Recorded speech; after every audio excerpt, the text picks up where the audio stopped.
Chapitre 4. Les formations militaires. Maître Sun a dit: les grands capitaines de jadis opposaient leur invincibilité à la vulnérabilité de l'ennemi. L'invincibilité dépend de soi, la vulnérabilité de l'autre. En effet, si un habile guerrier peut forger son invincibilité, la vulnérabilité de l'ennemi est indépendante de sa volonté. C'est pourquoi je dis, on peut connaître les moyens de la victoire sans nécessairement l'obtenir.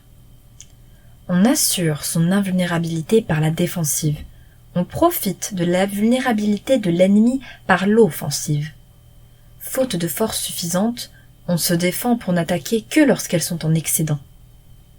Qui excelle à la défensive se cache au plus profond des 9 replis de la terre. Qui excelle à l'offensive se meut au-dessus des 9 étages du ciel. C'est ainsi que le grand capitaine est capable d'assurer sa protection en toutes circonstances et de remporter une victoire totale.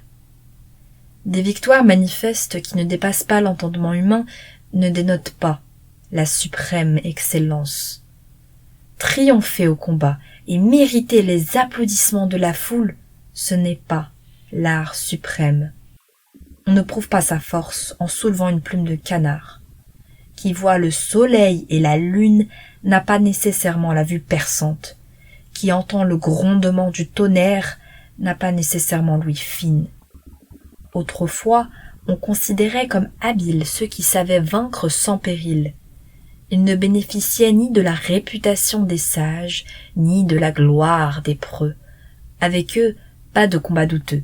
L'issue n'était pas douteuse, en ce que, quelle que fût la stratégie employée, ils étaient nécessairement victorieux, car ils triomphaient d'un adversaire déjà à terre.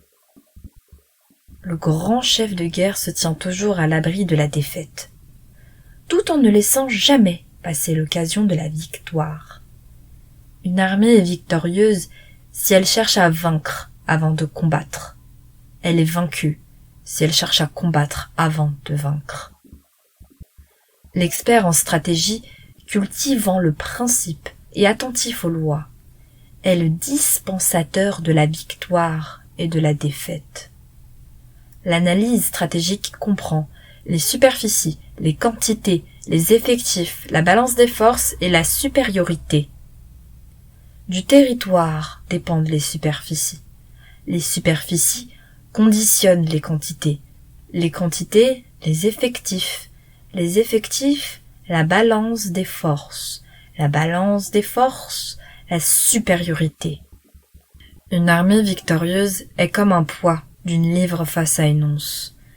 Une armée vaincue est une once face à une livre. Si les soldats d'une troupe victorieuse ont la puissance d'une chute d'eau tombant d'une hauteur de 1000 toises, ils la doivent à l'effet de leur formation.